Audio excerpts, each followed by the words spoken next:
Night settled over the frontier like an old, heavy coat, its fabric stitched with desert winds and far-off wolf howls.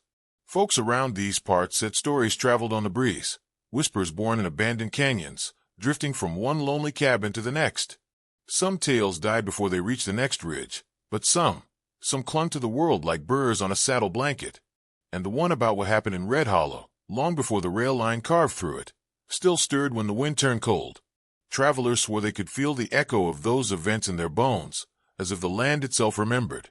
As if the sand, the saguaros, and the bleached cattle skulls scattered across the plains held tight to the memory of a woman who stood against the darkest storm a frontier town had ever seen. Red Hollow lay curled at the base of two crumbling red cliffs, a cluster of weather-worn buildings facing a wide, empty street. Dust swirled at every footstep. The saloon's doors creaked even without a breeze. And the sky above, the endless, sun-blasted sky, stretched so far that men sometimes felt small enough to vanish under it. It was a place where news traveled slow, hope moved slower, and loss hung over families like smoke after a barn fire. But even in that quiet, there was a strength in those who chose to stay, the kind of strength forged by droughts, blizzards, and the long grind of ranching days measured not by clocks but by scars. Among them lived Mara Ellison. She kept to herself ever since her husband Jonah didn't return from that supply wagon run 6 months ago. Folks had mourned him. He'd been the kind of man who could split a playing card at 20 yards and still tip his hat with the gentleness of a preacher.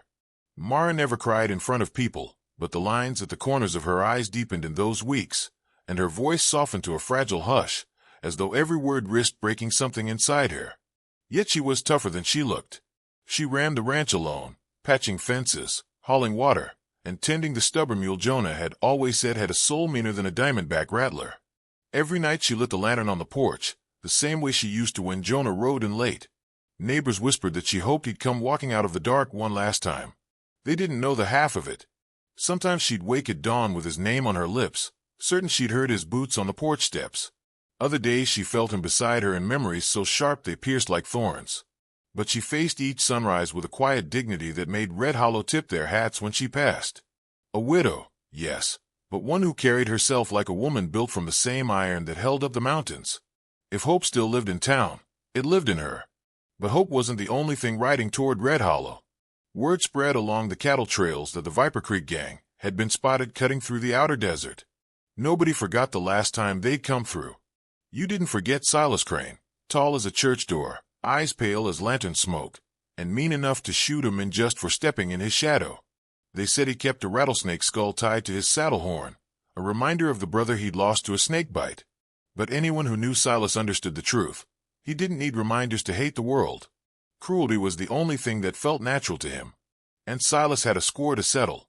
He rode into Red Hollow one cloudless morning, his gang trailing behind him like a storm rolling across open land. Dust rose around them in thick clouds, and the townsfolk froze where they stood. Silas dismounted slow, deliberate, boots hitting the ground like hammer blows. "We're looking for the widow Ellison," he announced, and his voice carried through the street like a rattler's warning.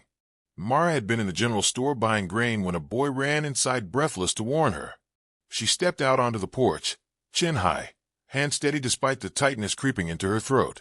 Silas's eyes locked on her, and something cold slid across the moment, an old grudge, sharp enough to smell like iron. He tipped his hat with mock courtesy. "Evenin', widow. We got ourselves unfinished business." The crowd stiffened. No one spoke. Silas claimed Jonah hadn't died fighting bandits, claimed instead that Jonah had stolen gold from the gang and hid it before he faked his death. The accusations drifted on the wind like poison dust. Mara's jaw hardened, though her heart pounded like hooves in a stampede. She knew Jonah. He'd never steal a grain of sand from another man. But Silas didn't come for truth. He came for the satisfaction of seeing someone kneel. Before she could step back, 2 gang members grabbed her wrists. The townsfolk flinched but didn't move. They'd seen too much death to challenge Silas Crane with nothing but hope and old rifles. Mara struggled so fiercely that one outlaw cursed under his breath, but Silas only smiled. "We're having ourselves a little trial," he declared, his voice ringing across the dusty street. "Town square. Right now. Red Hollow deserves the truth." What he meant was, Red Hollow deserves to watch. They dragged her to the square, kicking dust, her boots carving desperate tracks in the earth. Mothers shielded their children. Old men looked away. Even the sheriff, a goodman worn thin by a lawless land, watched with defeat carved into his face. No one dared oppose Silas, not when the Viper Creek gang had burned other towns for less. Silas strutted before the crowd like a preacher gone mad. He circled Mara, tied now to a post, her hair falling loose around her shoulders. "Your husband," Silas sneered, "died a thief. But we ain't here for him. We're here for the gold he left behind, and the woman who thinks she can hide it." Mara spat in the dust at his boots. "Jonah never stole anything," she said, her voice steady despite her fear. "And I won't let you rewrite his memory." Silas swung backhanded, hard enough to split her lip. A murmur passed through the crowd, a sound of shame and helplessness. Mara lifted her chin again, crimson staining her mouth but defiance burning in her eyes. "That gold is ours," Silas said. "And until you confess, we'll let the desert decide your fate." He pointed to an unfinished gallows at the far end of the square. The noose swayed in the dry breeze like a cruel promise. "Sundown," Silas declared. "Either she talks, or she hangs." The gang dragged her away while the town watched in horrified silence. Mara dug her heels into the earth, fighting every inch, but they shoved her against the gallows post and tied her hands behind her back. Rope fibers bit into her skin. The sun crawled across the sky, merciless and bright, inching toward the horizon like the slow pull of doom. Whispers spread through the town. Some prayed. Some wept. Some looked toward the desert as though begging for a miracle that had no reason to come. But far beyond the cliffs, where the land cracked into deep ravines and shadows pooled like ink, something was already moving. A rider, gaunt but determined, pushed through the heat shimmer, each step of his horse pounding toward Red Hollow with a purpose etched into his bones. A man everyone believed dead. A man returning not for his own life, but for hers. Jonah Ellison had felt death's breath on his neck the day the ambush swallowed his world. The bullets tore through the dust around him like hornets, and one found his side, spinning him from the saddle. He remembered the earth rising up to meet him, the sky shattering into blinding white, and the desperate thought that Mara would never know what really happened. But death did not take him. When he woke, it was night, and the desert was silent except for the distant cackle of the Viper Creek gang celebrating what they believed was his end. Pain burned through him, but instinct, pure, stubborn survival, dragged him to the shadowed lip of the canyon. He slid down into darkness, leaving a trail of blood that the outlaws never bothered to follow. Down in the ravine he found a sliver of safety, hidden under an overhang where boulders shielded him from the moonlight. He pressed torn fabric against his wound and lay shaking, listening to the wind scrape across stone. Hours turned into days. His mind frayed. He thought often of Mara's face, steady and hopeful even on the hardest mornings. That memory alone kept him tethered to life as he fought infection, fever, and hunger. When he finally managed to stand, he discovered tracks in the sand, bootprints of someone who had lingered, watching. The realization carved a cold truth into him. The ambush had a traitor's footprint. Someone he'd once ridden beside had marked him for death. That knowledge lit a slow-burning fire in his chest. He wasn't done. Not yet. Jonah vanished into the wilderness like a wounded wolf. He followed the canyon deeper until he found a place no outlaw bothered to explore. A cluster of caves where desert hermits lived in silence, surviving off trickles of river water and the unforgiving desert's sparse generosity. They took him in because they were men who owed the world nothing and expected nothing in return. He healed under their watch, days passing in a blur of bitter herbs, quiet meditation, and harsh lessons carved into his muscles. They taught him to move without sound, to read the desert's language, to track men by the tilt of a pebble or the way a blade of grass leaned after being stepped on. His wound became a scar. His grief became steel. Months changed him. His hair grew long, his beard thick, his eyes darker than pitch. The men who once laughed with Mara on warm evenings became a shadow carved from the canyon itself. Even the hermits looked at him differently. "You are not the men who fell from the horse," one said. "You walk with the night now." Rumors began to drift across the open land, stories of a silent rider haunting the Badlands, a figure whose footsteps faded before they hit the ground. Miners claimed they saw a man with a rifle across his back standing atop a ridge, watching. Ranchers whispered about a stranger who warned them of bandit trails. Some called him a ghost. Others called him bad luck. Most were too afraid to call him anything at all. But as stories traveled, they picked up a name like dry grass catching fire. The Hollow Shade Rider. Jonah carried the name without pride. A name didn't change the truth. He walked the desert because he had unfinished business, and he wouldn't rest until he found the Mun in Silas Crane's gang who had betrayed him. Over time he gathered pieces of the truth, torn fabric from a jacket he recognized, a half-buried bandit ledger listing stolen supplies, and overheard conversations around distant campfires where drunken outlaws spoke of gold, revenge, and a widow back in Red Hollow. That last part made his blood run cold. He came across the information by accident. He tracked a pair of riders heading toward the old mining ridge when he heard them laughing, terrible, barking laughter that echoed off the cliffs. "Crane's going back for the Ellison woman," one said, kicking at a tumbleweed. "Says she'll talk once he tightens a rope around her neck." Jonah froze. His ribs tightened like they were bound with iron bands. The two men rode off without ever knowing how close death had stood to their backs. Jonah didn't waste a second. He gathered supplies, mounted his horse, and set off on a relentless trail toward Red Hollow. The journey felt like crossing the ribcage of a dying giant. The land cracked open into endless canyons, each one deeper and darker than the last. Jonah moved with a purpose so sharp it bordered on madness. He cut through abandoned mining camps where the wind hissed through rusted tools like restless ghosts. He passed weather-beaten shrines built by travelers who never made it farther. He slept only when the stars blurred and the ground tilted under him. Every sound, coyote howls, whipping winds, the creak of his saddle, reminded him time was slipping. Tracks in the sand showed the gang's recent passing. Fresh ashes from a campfire revealed their proximity.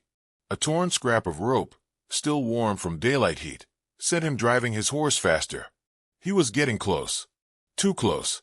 But with every mile gained, memories rose unbidden, cutting him deeper than any knife. He saw Mara standing in their kitchen, flour dusting her hands as she shaped bread for supper. He remembered the way she laughed, rare, but bright enough to light the whole cabin. And the day he nearly died from a bear attack, he'd never forgotten how she'd saved him. They'd been climbing the ridge when the grizzly burst from the brush. Jonah stumbled, dropped his rifle, and felt the beast's claws tear into his shoulder. Before he could recover, Mara grabbed a burning branch from their campfire and charged at the bear, screaming like a wild creature. She beat it back, swinging until the bear fled with a furious roar. Afterward, while he bled and trembled, she'd held his face and said, "You stay alive, Jonah Ellison. You stay alive for me." He owed her his heartbeat. He owed her his breath. Now that same woman faced a noose because of his unfinished fight. Guilt gnawed at his insides, but underneath it burned determination. Hotter, brighter, unstoppable. He remembered the promise he'd made her the day he left for that supply run. "I'll always come back." He hadn't kept it then, but he would now, even if he had to tear apart the frontier to do it. The sun dipped as he neared the ridge overlooking Red Hollow. He stopped, chest heaving, staring down at the town where shadows already reached into the streets like long fingers. In the center of it all stood a gallows freshly built. A figure was tied to its beam. Even from a distance, he knew it was her. His hands tightened into fists until his knuckles cracked. Every lesson the hermits had taught him surged into his veins. Silence, patience, the calm before a deadly strike. But another force rose in him too, older than vengeance, stronger than fear. Love. "They touch her," he whispered to the gathering dusk, "and I burn this frontier down." The sun sagged low over Red Hollow, bleeding orange light across the dusty main street. Mara Ellison stood bound to the gallows beam, her wrists tied behind her back, coarse rope biting against her skin. The platform creaked beneath her boots, every tiny sound echoing like a drumbeat of doom. The townsfolk gathered in a trembling semicircle, eyes cast downward, hands twisting nervously at their sides. Children clung to their mothers' skirts, faces buried, while old men wiped their brows with shaking hands. No one dared speak. No one dared look too long. Fear sat on their shoulders heavier than saddle iron. The Viper Creek gang had choked the town into silence, and any spark of resistance had died long before noon. Mara lifted her chin toward the dying sun. She refused to let fear hollow her out. There would be no tears, not for Silas Crane, not for his men, not for the lie they tried to bury her under. Dignity was the last thing she owned, and she held it like a blade, refusing to let it slip from her grasp. She looked across the frightened faces and felt no blame, only sorrow. She knew they couldn't fight for her. Not against this gang. Not against Silas. The outlaw leader stood beside the gallows like a raven perched on a tombstone. His pale eyes glinted with the thrill of cruelty. He paced slowly, swaggering, the rattlesnake skull on his saddle horn clacking softly in the breeze. He let the silence stretch, savoring it like a man savoring the scent of storm clouds before the lightning. "Well now," Silas called out, voice dripping with venom. "Seems Red Hollow is fixin' to witness some frontier justice." He spread his arms wide, turning to face the crowd as though delivering a stage performance. "This here woman thinks she can hide what her dead husband stole. Thinks she can spit on my brother's memory." A low murmur rippled through the people, but no one dared interrupt. Silas stepped closer to Mara, his smile widening. "You know, it ain't just the gold. Truth is," he leaned in until his breath crawled across her cheek, "your husband humiliated me. Years back. Could have shot me dead after I emptied my gun trying to kill him. But Jonah Ellison, he lowered his rifle, spared me." He spat in the dirt. Jonah thought mercy was strength. But to me, it was the deepest insult a man could swallow. He raised his voice again, letting the bitterness ring out like a church bell cracked in half. "This hanging, this is my answer. My revenge on that sanctimonious sharpshooter." Mara steadied her breathing. She refused to give him the satisfaction of fear. "Jonah spared you because he believed a man could change," she said, her voice quiet but unbroken. "He gave you a chance at redemption." Silas's expression twitched, turning ugly. "And look how I used it." The gang laughed as he stepped onto the gallows, his boots thudding heavily on the planks. Each footstep vibrated through Mara's bones. Beyond the crowd, far at the edge of town, the desert wind picked up, slow at first, brushing dust along the road, then building into a swirling haze. A few townsfolk glanced toward the ridge, squinting against the light. Something moved there. A shape, dark, steady, riding through the sun's glare with purpose carved into its silhouette. A rider. Someone whispered, "By God, is that?" Another voice, choked with awe, "A ghost." Rumors had spread for months like wildfire, the hollow shade rider haunting the Badlands, a silent figure who slipped between shadows like smoke. No one expected him to set foot in Red Hollow. Yet here he came, cutting through the rising dust cloud with a calmness that chilled the air. Mara didn't see him yet, but she felt something shift, like the world took a breath it had been holding all day. Silas's men turned their heads, uneasy. The rider moved with eerie quiet, sunlight blazing behind him until his features dissolved into a silhouette. He dismounted without a single sound, boots touching the ground like whispers. Nobody recognized the stranger's gait, the thick beard, the hardened shape of him. But his eyes, sharp, calculating, never left the gallows. One outlaw stepped away to investigate. He never made it back. A fist struck from nowhere, dropping him silently behind a water trough. Another guard turned just in time to glimpse a shadow before a swift blow sent him collapsing into the dust. Jonah Ellison moved through them like a ghost, each motion a piece of training hammered into him by the desert's harsh teachers. He took cover behind a wagon, watching the rest of the gang. Patience pulsed in his veins. The hermits had taught him silence, deadly, precise, razor-thin silence. The people didn't notice the fallen guards, but they felt something in the air change. The fear that had strangled them all day loosened, replaced by a faint current of hope no one dared name. On the platform, Silas tugged the rope connected to the noose above Mara's head. The fibers groaned. The rope swayed. Mara closed her eyes briefly, letting one final prayer rise from her chest, quiet, steady, unbroken.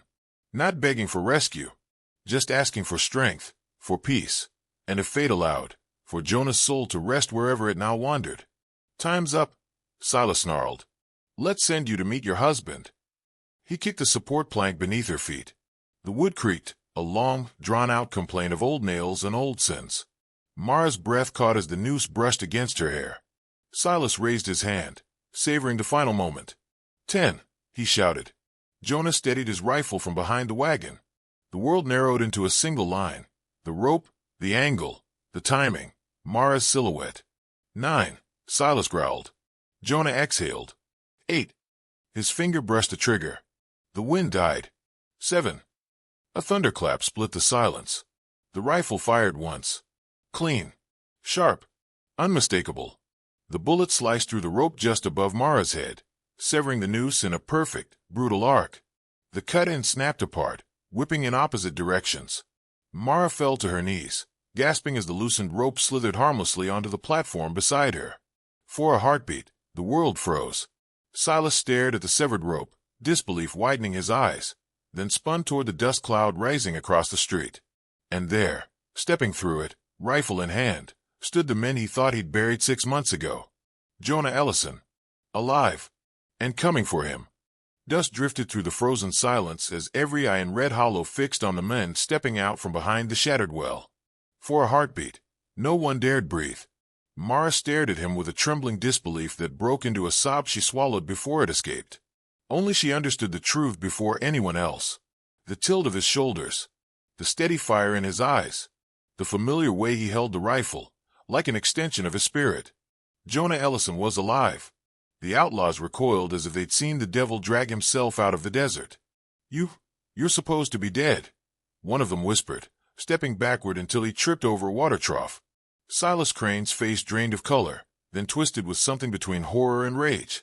The gang scrambled, grabbing at their belts, fumbling for revolvers as Jonah kept walking, dust swirling around his boots like he commanded the very earth that carried him.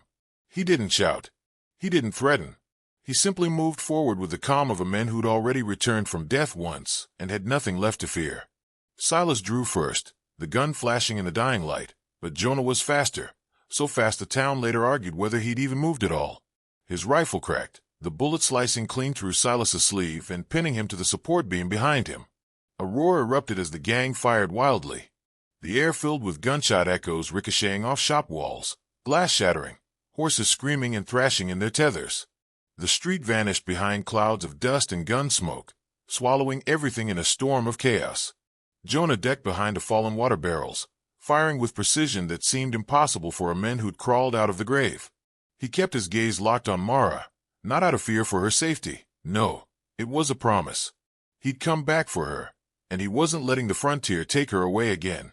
One outlaw rushed forward, aiming for Jonah's flank, but he didn't see Mara until it was too late. She twisted her bound wrists against a rope until it tore her skin, then swung her arms downwards. The weakened fibers snapped. She stumbled free just as the outlaw's boot hit the steps of the gallows.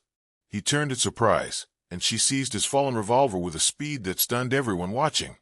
The weight of the weapon was familiar, heavier than she remembered, warmer from the outlaw's hand. She didn't hesitate.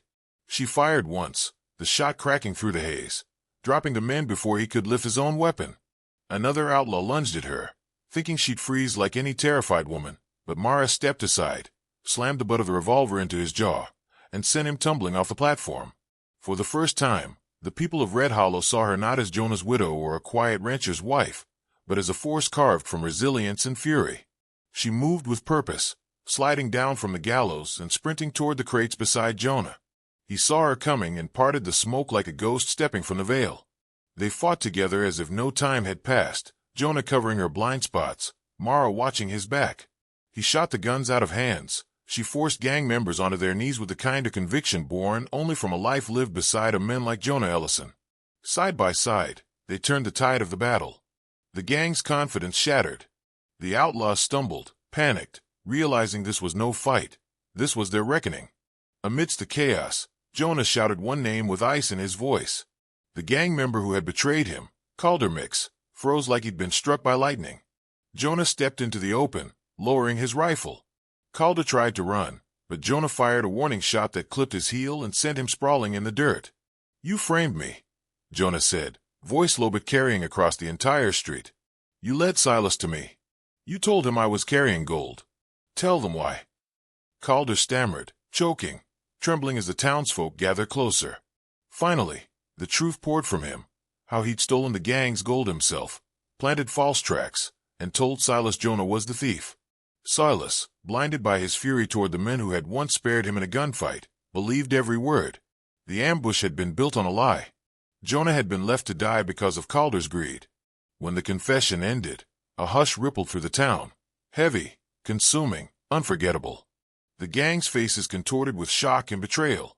Even Silas stopped struggling against the nail pinning his sleeve, realization hitting him like a blow to the gut. Guilt twisted what little humanity he had left. One by one, outlaws dropped their weapons. The sky deepened into twilight as Red Hollow began to rebuild the world in its mind. Mara leaned into Jonah, her breath unsteady, her hands trembling from the adrenaline that still coursed through her. Jonah's arms wrapped around her with a softness only she ever saw. They held each other for a long moment in the middle of the dust-filled street, while the town watched with a reverence reserved for miracles. Years later, Travelers passing through Red Hollow heard the story whispered across poker tables and campfires. They spoke of the night a dead man walked out of the desert, of a woman who broke her own ropes and fought beside her husband like a warrior born from fire and love, of the gunshots that carved justice into the air, and the way the news swung empty when the dust settled. Some said Jonah Ellison became a symbol of the frontier's unyielding justice, proof that a man wronged could rise from the shadows to reclaim his honor. Others spoke of Mara with equal awe, the brave-hearted heroine whose willpower defied a gang and whose devotion brought her husband back from the brink of legend. But the version that endured the longest, the one people leaned closer to hear, was the tale of how love, vengeance, and courage collided under a blood-red sunset, rewriting the destiny of an entire town. Some legends fade like smoke after a gunshot, but some legends rise from the dead, only to save the living.